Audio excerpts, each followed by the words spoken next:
It's the Breakfast Club, bitches. You're a donkey.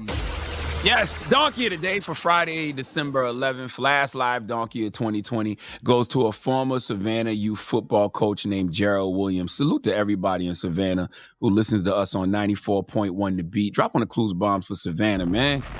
Beautiful city. I was actually thinking about Savannah a couple of days ago because December 9th, I believe December 9th was the late rapper Camouflage's born day. Y'all remember the rapper Camouflage? You remember Camouflage, NB? He had that record Cut Friends back in the day.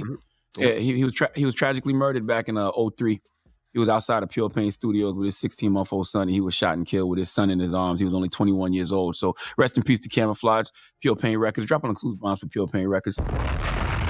I always think about what the rap scene in Savannah would have turned out to be if Camouflage had lived. But back to Donkey of the Day, Gerald Williams. Okay, look, a lot of donkeys have been dark this year. This year was a dark year, filled with a lot of death, a lot of sickness, a lot of grief, a lot of pain, a lot of trauma. People are going through it. All right, there's people out here suffering. They got all types of emotional and mental issues going on inside of them. And sadly, a lot of those folks take that out on other people. Now, I'm not making excuses for anyone who exhibits the type of toxic behavior that hurts others, because as a human, it's your job to deal with your BS. Whatever you got going on in your head and your heart that's causing you to, be not only self-destructive, but destructive to others, you got to fix. There's no excuses. Okay, until you go do that work on yourself, to deal with your unhealed trauma, ain't no good gonna come to you. And that's why Gerald Williams is receiving today's Donkey of the Day. Now, maybe you've seen this online. Maybe you've seen LeBron James post about this. Maybe you heard us talking about it in Front Page News this morning. But Gerald Williams is the youth football coach who can be seen on this video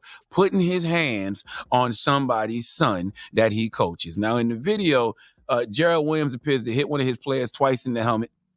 Now, keep in mind, these kids are under 9 years old. And Gerald, big grown ass, hit this little boy twice for no damn legitimate reason. He knocked the kid to the ground, screamed at him, and then shoved the kid's head, pushing him off the field. Let's go to WTOC CBS 11 for the news report, please. The Osceola County Sheriff's Office confirmed that after consulting with the state attorney, they will pursue charges against Gerald Williams, the man who was a youth football coach here in Savannah. The Savannah Gators U9 team was playing in Florida this week when the incident took place. In the video, Williams appears to hit one of the players twice in the head, and it knocks him to the ground. The incident report says Williams was screaming at the child. The AYF says that his actions were, quote, wholly inconsistent with the fundamental value of youth sports, which at its core is an opportunity for adult leaders to be role models for our nation's youth, and that he had been banned from all AYF events in the future. Ben Fatula said that the coaches do have a background check each year, but he thinks more should be done to educate and train coaches. Williams was also a counselor in the Chatham County Detention Center. Sheriff John Wilcher tells us that he was given the choice between resigning and being fired on Thursday, and Williams chose to resign.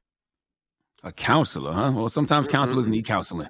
All right, sometimes counselors need counseling. We got to establish the village again. We're very tribal nowadays, so folks only deal with their immediate circles. We have to get back to being a village, because instead of taping folks to post online to talk about them, we need to be checking folks and talking to them directly. Now, I'm still a work in progress, my damn self. I always say I'm the perfect balance of ratchetness and righteousness. The righteous side of me knows and wants Gerald Williams to get some professional help. This brother needs therapy. Point blank, period, full stop. All right. Clearly, this dude has a bunch of unhealed trauma in him that he needs to deal with. OK, he needs mental, emotional and spiritual counseling his damn self. OK, all that is true, because Gerald is not mad at that little boy. He's mad at himself for what? I don't know.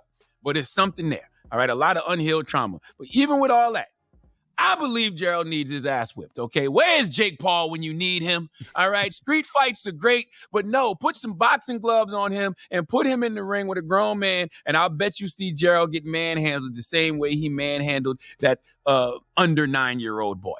Now, Gerald did give a half-ass apology. Let's listen. I'm going to apologize for my actions about what took place, but at the end of the day, I am a man, and I'm not going to make no excuses for what I did.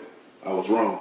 I shouldn't have disciplined him in public. I should have waited till we got back for doing what he did. At the end of the day, I apologize to him, the kids, the city down here, and my family back at home. I do apologize.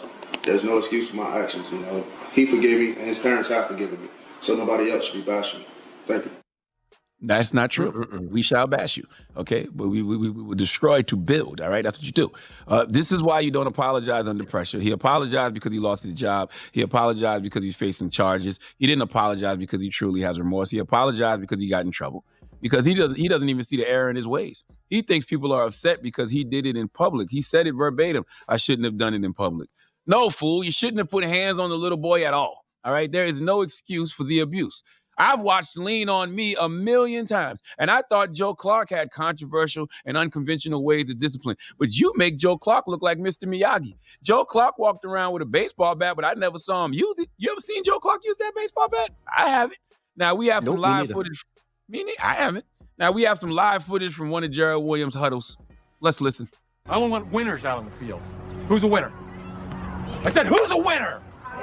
Everyone's hand should be up. I am. Okay, everyone bring it in. Who are we? Tigers. What? Tigers. All right, let's break someone's clavicle on 3.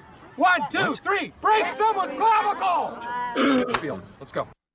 This is insane. All right, and I'm glad this brother is banned from coaching for life, but I'm serious. I want this brother to get some help. It's a cycle of trauma that clearly needs to be broken. All right, someone did that to him when he was a child, so he's traumatized, so he went and traumatized somebody else's child. I saw my sister, Angela Rye, drop on the clues bombs for Angela Rye. I love my sister.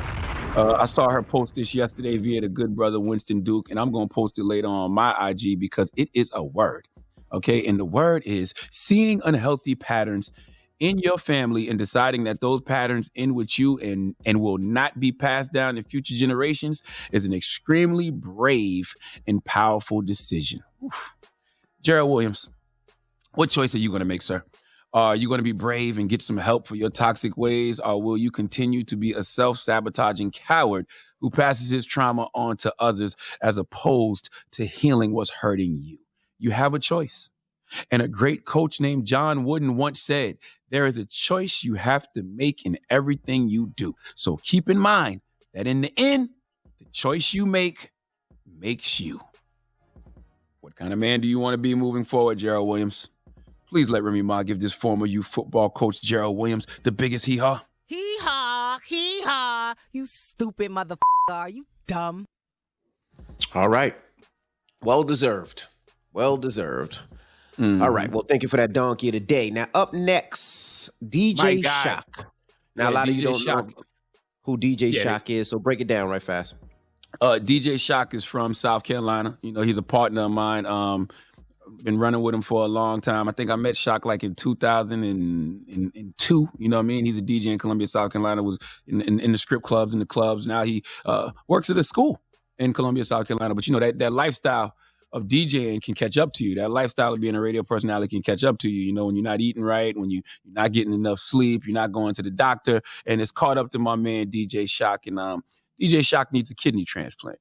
So I want him to come on this morning and tell his story. And I don't know, maybe, just maybe, we can get him some help.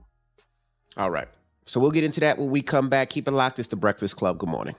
Donkey of the Day is brought to you by the law office of Michael S. Lamonsoff. Don't be a donkey. Dial pound 250 on your cell and say the bull if you've been hurt in a construction accident. That's pound 250 from your cell and say the bull.